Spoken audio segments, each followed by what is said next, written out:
Listen up, you latte sipping, Uber and eBay selling side hustle zombies of 2025 who always complain and imagine the golden age of the 1950s and 1960s when American families weren't just surviving on one income, they were thriving like royal families on a factory worker's paycheck.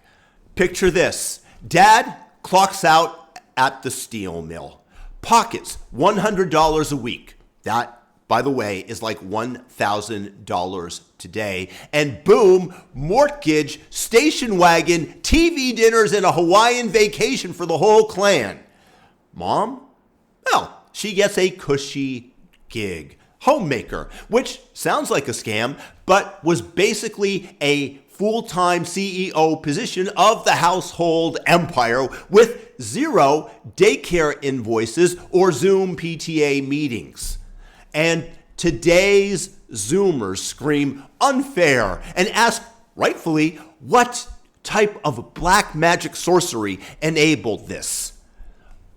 Now, as we get started, guys, thumb up the video right now for the algorithm. Just give it a quick thumbs up and leave me your thoughts on the comment section if you have any additional thoughts on the matter. Because buckle up, buttercups, because we're talking about post-World War II America here. The cheat code for the economic Xbox that made the rest of the world look like they were playing on hard mode with one hand tied behind their backs. First off, Uncle Sam didn't just win World War II, he dominated. And while Europe was picking up bricks out of the rubble like sad Lego rebuilds, London looking like a bombed out bingo hall, and Berlin divided up like a bad divorce settlement, the United States pristine, untouched. Our factories hummed like a V8 engine on moonshine, churning out cars, fridges, and enough nylons to clothe an army of pinup girls. We had 50% of the world's manufacturing output, folks. No real competition, no sweatshops in Vietnam undercutting wages yet, just pure, unadulterated Yankee hustle. Meanwhile, poor old France is still rationing bread like it's 1942, and Japan's economy is a rice paddy with distant dreams of an industrial empire. And don't forget the Soviet Union, where manufacturing meant queuing up for a loaf of black bread while the Politburo dreamed of tractors that actually worked. Talk about a 5-year plan gone awry. Americans, on the other hand, we're exporting prosperity like it's going out of style, raking in cash for ourselves hand over fist. Single income? Hell, Dad could probably afford a mistress as well as a pony for little Sarah. Those were the days. And the dollar, the US dollar, was king. Oh, that greenback was the Michael Jordan of currencies. And I say Jordan because F LeBron. And Ben Franklin was strutting around like the hottest chick at the gala with all the countries begging for a flow, a trickle of greenbacks to enter into their nation. The US dollar was the world's reserve, backed by Fort Knox's glittering gold pile. And then you have Bretton Woods in 1944. That's when we basically said, everyone else, your money's, it's cute and all, but ours buys oil, rubber, and exotic fruits cheaper than a Black Friday clearance at Woolworths. Woolworth, by the way, gone long ago, replaced by Walmart. We imported the globe's goodies at fire sale prices, while inflation within the U.S. was flatter than a Mexican lowrider. Imagine filling up the family Plymouth for a quarter. A quarter! Meanwhile, Brits are queuing up for petrol like it's the last lifeboat on the Titanic.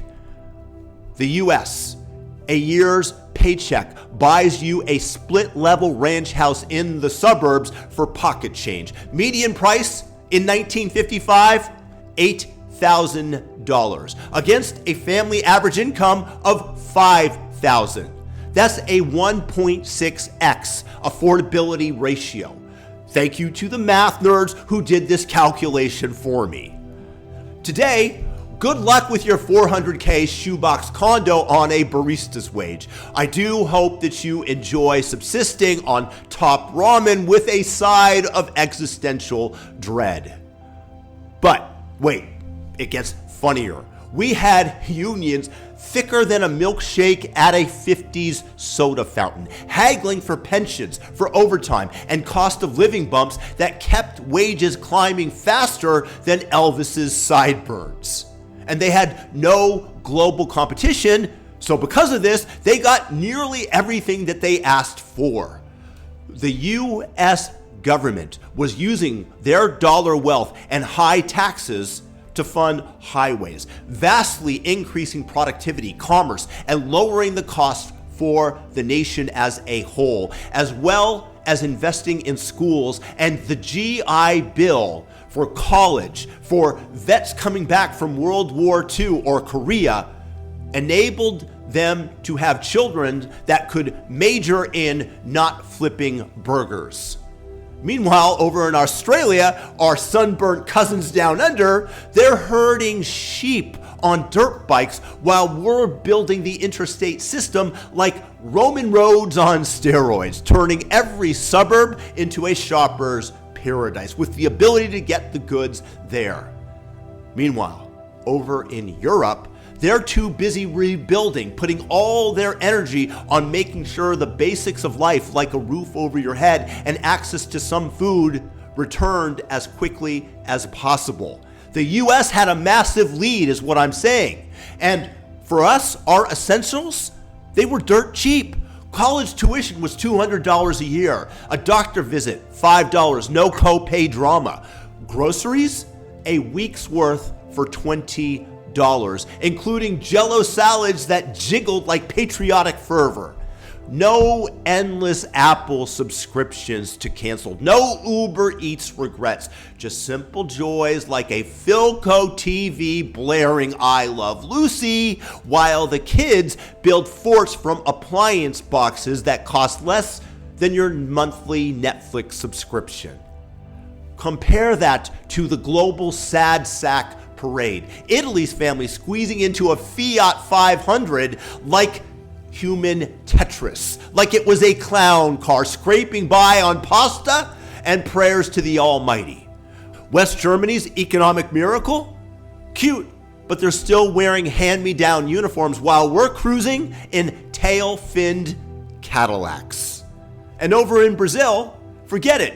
Families are bartering coffee beans for a tin corrugated roof, while we're sipping Mai Tais and Waikiki on dad's overtime check.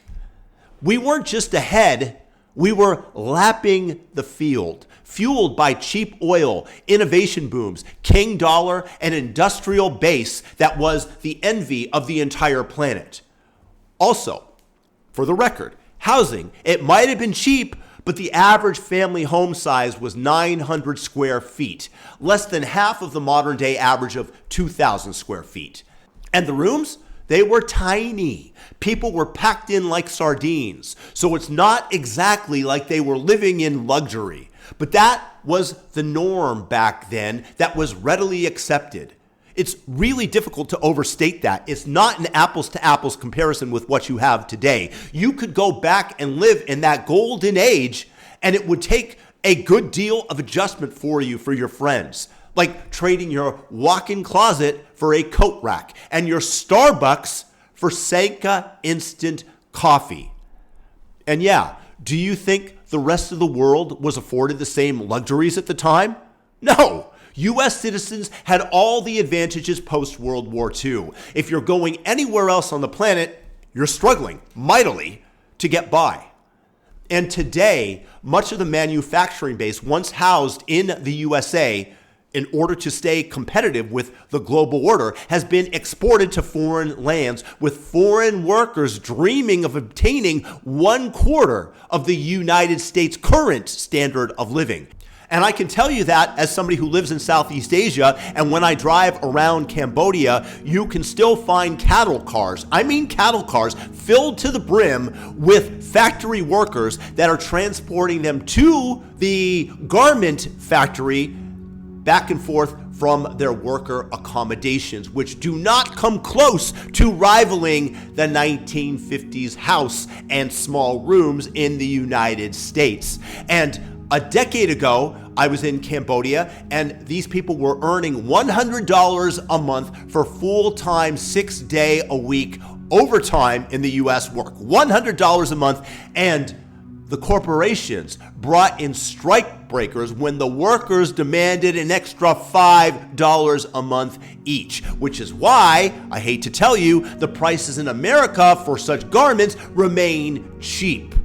Citizens of America had it amazing in the 1950s and 60s, and they still don't understand completely how lucky they are today because they have no idea how the rest of the world actually lives. You have to be able to travel and really go inside these places, not to the 4- and 5-star hotels, to understand. So yeah, that's why the 50s and 60s were the single income golden age. America played Monopoly while the rest of the world was stuck on chutes and ladders. We built an economy so fat and happy it could carry a family on one shoulder, but it was partly at the expense of the rest of the planet.